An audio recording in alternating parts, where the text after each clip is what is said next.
Very long term pick के साथ portfolio construction की शुरुआत कर देता हूं।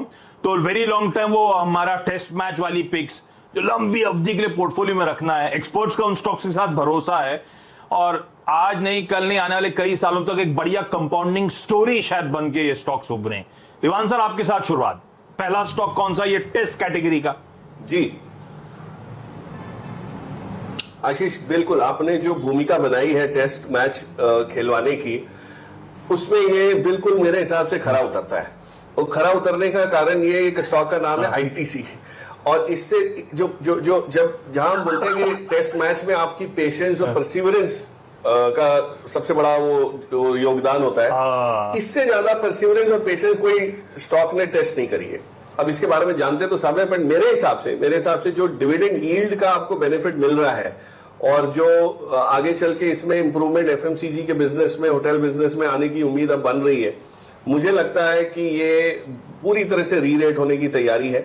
और जिस दिन ये शुरू होगा उस दिन आपको इसमें ईएसजी फंड्स भी आने लगेंगे, क्योंकि इनकी बिजनेस प्रोफाइल चेंज हो जाएगी थोड़ी बहुत, और जो वैल्यू कैश जनरेशन की हो रही है उसका कहीं ना कहीं आंकलन जो है वो अलग तरीके से होने लगेगा। तो अच्छा खासा 50% का अपसाइड यहां से आपको आराम से दिला सकता है। थोड़ी सी पेशेंस और टेस्ट करेगा, काफी कर लिए और कर ले।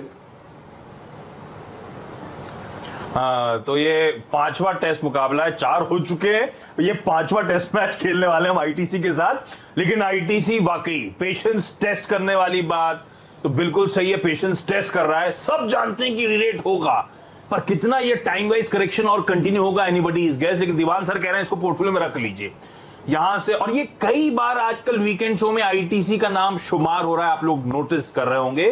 तो आईटीसी रखें, रोज स्क्रीन को ना देखें, ये वेरी लॉन्ग टर्म पिक की कैटेगरी में रखा गया है। बहुत कुछ डेवलपमेंट्स एक्सपेक्टेड है स्ट्रीट के स्टॉक के साथ होंगे आने वाले समय में। 50% के रिटर्न्स इवेंचुअली देगा, और अगर लॉन्ग टर्म में रख लिया और रिलेट होना शुरू हुआ तो इस तरह के बड़े कंसोलिडेशन के बाद जो स्टॉक्स निकले हैं निफ्टी के ही कॉन्स्टिट्यूएंट्स, उनकी रिलेटिंग देखिए क्या गजब की हुई है। तो आईटीसी को रडार पर रखेंगे, पहला ये टेस्ट और कैटेगरी वाला स्टॉक आपकी स्क्रीन पर। गौरांग सर आपकी तरफ से कौन सा?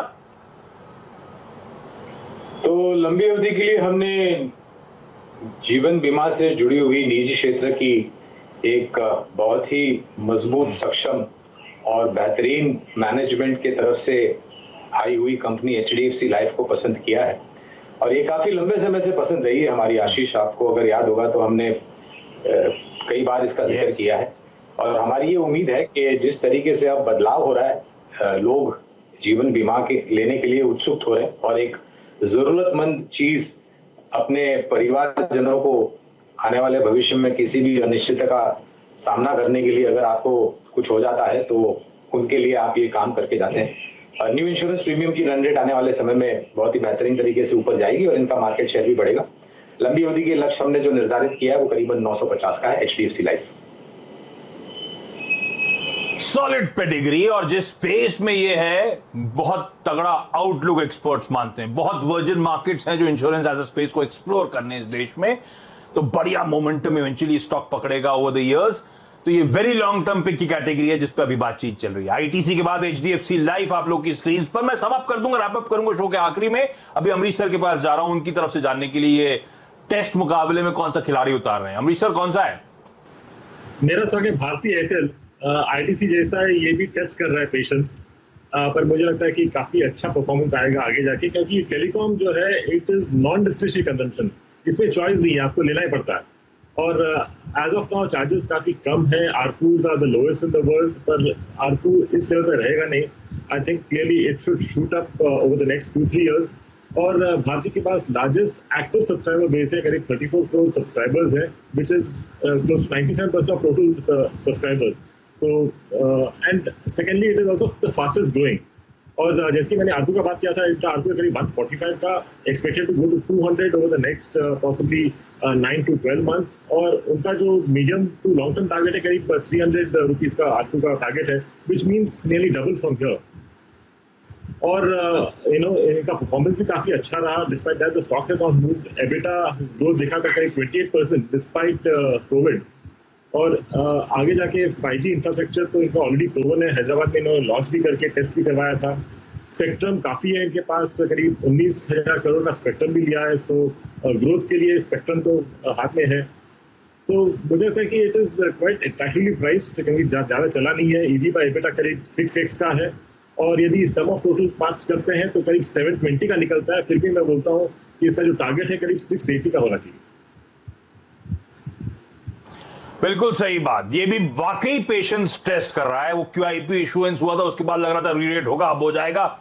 इतने समय से ये 500 से 600 के बैंड में कंसोलिडेट करता हुआ आपको नजर आ रहा है, लेकिन चलेगा। और मोटा मोटी ये टेलीकॉम के बाजार इस देश में डुओपोली मार्केट हो चुका है और बहुत बड़ा बाजार है, इसीलिए भारतीय जैसा स्टॉक आप पोर्टफोलियो में रखने की जरूरत। पेशेंस टेस्ट कर रहा है ये भी, लेकिन ये वेरी लॉन्ग टर्म पिक्स वाली कैटेगरी में है, रखिएगा पोर्टफोलियो में। इवेंचुअली अच्छी कंपाउंडिंग, अच्छे रिटर्न्स स्टॉक देके जाएगा। अब जरा दूसरी कैटेगरी की बात कर ली जाए, वनडे। और क्योंकि अमरीश सर क्रिकेट देखते नहीं, तो अमरीश सर बेसिकली वनडे और टेस्ट 5 दिन का वनडे का लिमिटेड ओवर्स 50 ओवर का मुकाबला, तो इसमें कोशिश करिए कि वो लॉन्ग टर्म रहे, लेकिन जेस्टेशन पीरियड या समय जो रखना है पोर्टफोलियो में मोटा मोटी 1-2 साल के लिहाज से, 1 से 3 साल के लिहाज से, ये उस तरह की पिक्स। तो अमरीश सर कौन सा पिक होगा उस कैटेगरी में आपका? इसमें मेरा पिक है फार्मा, विच इज बायोकॉन, क्योंकि ये एक स्टॉक है फार्मा में जो ज्यादा चला नहीं है अभी, पर मीडियम टर्म में तो चलना चाहिए, because clearly it is one of the few and the most important player in biosimilars India में, और सीरियस कमिटमेंट है टुवर्ड बायोसिमिलर्स। काफी अच्छा प्रोडक्ट मिक्स है, और I mean across various geographies इनका डाइवर्सिफिकेशन है। एंड इसका जो रिजल्ट आया था, रिसेंट रिजल्ट जो आया था Q4 का, उतना खास नहीं था, इसीलिए ज्यादा हमारे it's been stagnant at these levels. पर आगे जाके even the management has guided कि it will grow at about it grow at 21%, पर मैनेजमेंट का जो प्रोजेक्शन है, गाइडेंस है, इससे ज्यादा है, क्योंकि नए लॉन्चेस भी आ रहे हैं and there will be better traction from the existing products जो कमर्शियलाइज हो चुके हैं। तो वैल्यूएशन वाइज मुझे काफी चीप लग रहा है एज ऑफ नाउ, क्योंकि it's coating at about 35 PE, EPS करीब 12 का होना चाहिए FY23 में, and like I said cheaper than other stocks. तो यहाँ पे even if you upgrade the PE to about 40, इसका लाइक मीडियम टर्म टारगेट करीब 480 का हो जाना चाहिए। हाँ, जब फार्मास्यूटिकल्स की दरअसल री रेटिंग हो रही थी पिछले 1 साल में, तो एक्चुअली बायोकॉन चला नहीं। बायोकॉन एक अंडर परफॉर्मर रहा है, एक रेंज में कंसोलिडेट हो रहा है, ऑफ हाइस ट्रेड कर रहा है। बायोकॉन को आप रखिएगा, अगले 1 से 2 साल 3 साल के टाइम होराइजन में बढ़िया रिटर्न्स देने का दमखम रखता है ये बेहतरीन बायोसिमिलर की स्टोरी। गुरांग सर, आपकी तरफ से वनडे वाला स्टॉक? तो खपत से जुड़ा हुआ एक बहुत ही बेहतरीन स्टॉक, हाल ही में इसने मेरे ख्याल से अपने जीवन का सर्वोच्चम स्तर छुआ था। नाम है टाटा कंज्यूमर प्रोडक्ट्स लिमिटेड। इनके प्रोडक्ट्स तो बखूबी जाने जाते हैं उपभोक्ताओं के बीच में, और इनकी शेल्फ लाइफ, विजिबिलिटी, आप जो भी कह लीजिए, वो बहुत ही बेहतरीन है। आने वाले समय में ये कंपनी और भी नए प्रोडक्ट्स बाजार में उतारेगी, और ये आप एक जो कहते हैं ना मार्केट में अनलॉक थीम, क्योंकि खपत और अनलॉकिंग साथ साथ चलते हैं, तो FMCG क्षेत्र से हमने चुना है टाटा कंज्यूमर प्रोडक्ट्स लिमिटेड। बहुत ही मध्यम अवधि के नजरिए से अगर आप हमें पूछे तो 825 का लक्ष्य हमने निर्धारित किया। टाटा कंज्यूमर प्रोडक्ट्स बहुत सालों बाद इसने भी बहुत कंसोलिडेट करा कहने के लिए, उसके बाद अब रीरेट हुआ तो क्या गजब की रेटिंग होती हुई नजर आई है, और अभी भी पसंद आता है। FMCG को रडार पे रखना है, और उसमें टाटा कंज्यूमर एक प्रेफर्ड बेट। अगले 1 से 3 साल में यहां से भी बढ़िया रिटर्न्स देगा ये स्टॉक। दीवान सर, आपकी तरफ से ये मीडियम टर्म 1-2 साल वाली पिक कोई? आशीष, मेरा जो चयन मैंने जिस स्टॉक का किया है ODI के लिए, उसमें मैंने अमरीश से थोड़ी सी इंस्पिरेशन ली। अमरीश ने जो टेलीकॉम की बात समझाई, भारती का जिक्र किया, तो भारती को जो 4-5 साल में जिस टाइप का अनलॉकिंग वैल्यू आएगी और जो पोटेंशियल है, उसको सक्षम बनाने के लिए आपको टावर नेटवर्क चाहिए, और टावर नेटवर्क का बोलबाला जब 5G रोल आउट होगा तब होगा। आप देखिए आज अगर और कोई टावर बिजनेस शुरू करना चाहे और इस टाइप का बिजनेस के सेट करना चाहे इस टाइप, तो आपको ये कंपनी 64-65 हजार करोड़ मार्केट कैप पे मिल रही है। प्राइस अर्निंग वैल्यूएशन भी बहुत ज्यादा स्ट्रेच नहीं है, प्रमोटर बहुत मजबूत है, और इसके बिना आपका गुजारा नहीं है। चाहे आप कोई भी फोन यूज करें, आज टावर कनेक्टिविटी के लिए तो नेटवर्क चाहिए। तो जो 5G आएगा तो इसकी वैल्यू जो है वो मल्टीप्लाई होगी in terms of the pricing power, in terms of customer depth, मतलब कितना कस्टमर के साथ जो एंगेजमेंट हाई है वो बढ़ता है। तो ये सब जो इसमें प्रॉब्लम थी वो चली गई है। ओडीआई की खासियत ये होती है वनडे इंटरनेशनल की, रिजल्ट निकलता है। टेस्ट मैच तो हो सकता है ड्रॉ हो जाए आशीष, बट यहाँ पे मुझे लगता है कि रिजल्ट निकलेगा और इंडस टावर आपको यहाँ से 50% की अपसाइड जितना, सॉरी 50% बोला, 80-90 रुपए की अपसाइड यहाँ से दे दे। इसका भी लक्ष्य मैंने 333 रखा है जो आईटीसी का है, बट आईटीसी शायद समय लगाए, ये आपको 1.5-2 साल में ये लक्ष्य हासिल करते हुए दिख सकता है। इंडस टावर्स, और पिछले साल के एंड में अच्छा रीरेट हुआ और इस साल 2021 में अब तक तो सिर्फ एक रेंज में सिमट गया है, कंसोलिडेट कर रहा है, एकदम फ्लैटिश नोट पर कामकाज करता हुआ। लेकिन भारती चलेगा, टेलीकॉम एज अ स्टोरी अगर अच्छा मोमेंटम दिखाएगी, 5G आएगा, टावर्स के धंधा पिकअप होगा, तो इंडस टावर्स को रडार पर रखना है। ITC very long term pick था और ये आ गया एक medium term Indus Towers Dewan साहब के स्टेपल से, जिसको रडार पर रखिएगा। क्विकली एक काम करता हूं, यहां पे छोटा सा ब्रेक ले लेता हूं, ब्रेक के बाद वो एंटरटेनमेंट पैकेज 2020 का तड़का।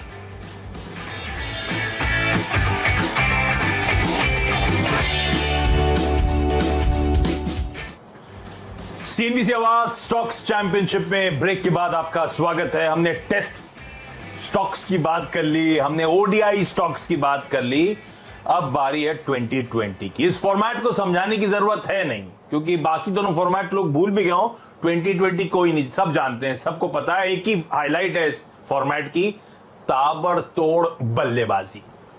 तो हमें चाहिए अगले 2-3-4 महीने के टाइम होराइजन के लिहाज से बढ़िया रिटर्न देने वाले पिक्स।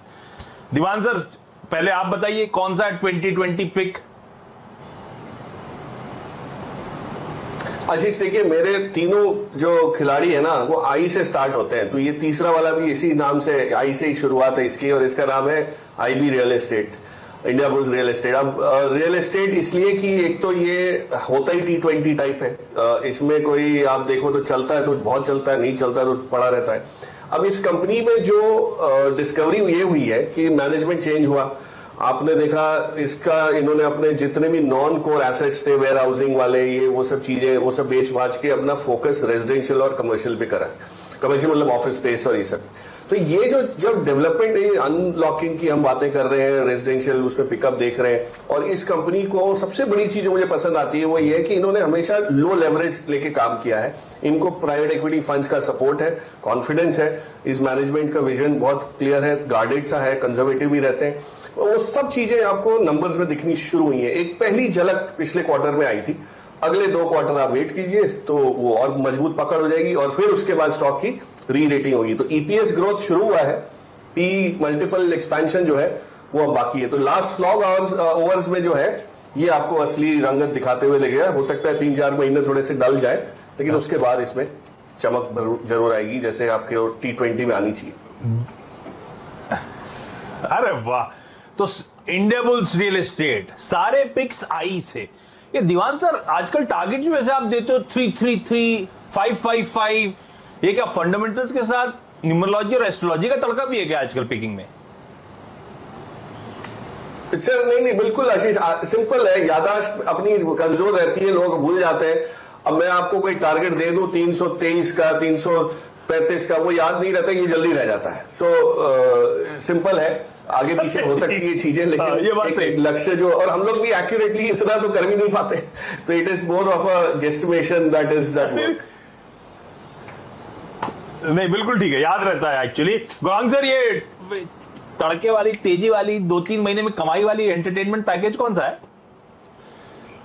तो आशीष, हमने ऊर्जा उत्पादन से एक कंपनी पसंद की है, और जैसे सरकार की एक नीति हाल ही में आई थी नल से जल, उसके पहले सरकार ने बताया था कि भारत के हर एक गांव में और उस गांव के हर एक घर में बिजली उपलब्ध कराई जाएगी, और वो बहुत ही न्यूनतम दामों पे बिजली, अनइंटरप्टेड पावर सप्लाई जिसे हम कहते हैं, वो उपलब्ध कराई जाएगी। और हाल ही में अगर आप देखें तो ऊर्जा की जो मांग है वो पूर्ण भारतवर्ष में काफी बेहतरीन तरीके से ऊपर की तरफ के इजाफे हुए हैं। और उसमें ये भी चीज है कि भले वो लॉकडाउन हो या अनलॉक हो, आपको ऊर्जा की मांग आने वाले समय में बढ़ती हुई दिखाई देगी। उसके साथ साथ जो सरकार की नीतियों में बदलाव हुआ है, खास करके जो स्टेट इलेक्ट्रिसिटी बोर्ड की वित्तीय हालत थी उसमें बहुत बड़ा परिवर्तन हुआ है। रियलाइजेशंस में आपको पर यूनिट के दाम भी बेहतर तरीके से बढ़ते हुए नजर आए। और इस कंपनी की एक बड़ी योजना है, वो है रिन्यूएबल पावर में, यानी कि सोलर पावर में। पूर्ण भारतवर्ष में ये बहुत ही बेहतरीन तरीके से ये रणनीति जमीनी स्तर पर लागू करेगी। और ये भी एक ऐसा स्टॉक है जिसने बहुत लंबे समय बाद ऊपर की तरफ के दायरे दिखाना शुरू किया है। तो बहुत ही छोटी या मध्यम अवधि में अगर आप चाहें तो इसका लक्ष्य हमने 145 तक का निर्धारित किया है। हाँ, और पावर स्पेस वैसे ही बड़ी पावरफुल हो गई है, बहुत अच्छी रीरेटिंग, स्टॉक अच्छी मजबूती के साथ कामकाज करते हुए फ्लेवर में है। तो टाटा पावर अगले कुछ महीनों में यहां से भी अच्छे रिटर्न्स दे सकता है। अमरीश सर, आपकी तरफ से कौन सा पिक है? मेरा पिक है रेमंड्स, जो सबको पता है टेक्सटाइल्स में है, फॉर्मल वेयर सूट्स में सूट बनाते हैं इन लोग, कैजुअल वेयर में काफी बड़ा एक्सपोजर है, और इनका जो रिसेंट फोरे है रियल एस्टेट में, और छोटे डिविजन है इंजीनियरिंग और एफएमसीजी में। कोविड के कारण they have taken quite a lot of cost rationalisation और वेरियस जो कंट्रोल मेजर्स किए हैं, इसके कारण इनका जो एक्सपेंसेस है वो कम हो चुके हैं। Q4 में देखें तो then OPEX reduction has been about 144 crores, which is about 26% year on year. Net debt भी इन्होंने reduce किया है। और लास्ट फ्यू मंथ्स में due to covid formal suits का तो क्लियरली डिमांड तो कम हो गया था, पर कोविड पीपीई सूट्स का डिमांड काफी चढ़ गया था। So because of which Raymonds maybe shifted to covid PPE suits उस वक्त, and that's been a new revenue line. और पोस्ट फर्स्ट वेव हम लोगों ने देखा है कि नियरली 95% के जो स्टोर्स है they came back to normal working. तो इस टाइम भी I am expecting the same thing to happen, क्योंकि 20,000 पॉइंट्स ऑफ सेल्स हैं इनके, तो इन नियरली 600 सिटीज। और प्रकाश ने अभी जो बात किया था the pickup in real estate, तो इनका जो नया रियल एस्टेट आर्म है that's been doing extremely well, क्योंकि लोकेशन काफी प्राइम है, थाने में है और एफोर्डेबल हाउसिंग में है। और इन्होंने लॉन्च किया था करीब 3,120 यूनिट, उसमें से they have sold nearly 1,387 units. तो टोटल जो वैल्यू है इज अबाउट 1,300 crores। पर आगे जाके the total I mean the value of that land and when they sell all the units, उसका टोटल जो रेवेन्यू रियलाइजेशन होगा that will be about 5,000 crores, और ये एक्सपेक्टेड है over the next 5 to 6 years। और इसका जो कॉस्ट ऑफ कंस्ट्रक्शन है करीब 1,000 crores का रहेगा। लैंड तो मोर लेस फ्री है, बुक्स में है, तो nearly 4,000 crores of future profits है इसमें। और जो ट्रिगर होगा रेमंड्स के लिए that could be the demerger of the real estate business, और वो होगा तो I think it can shoot up quite fast. और मेरा जो इसमें टारगेट है करीब 470 का। तो कई सारे ट्रिगर्स रेमंड्स पे आपको देखने को मिल सकते हैं, उसको रडार पर रखिएगा। आने वाले कुछ महीनों में बढ़िया आउट परफॉर्मेंस। समय खत्म हो गया।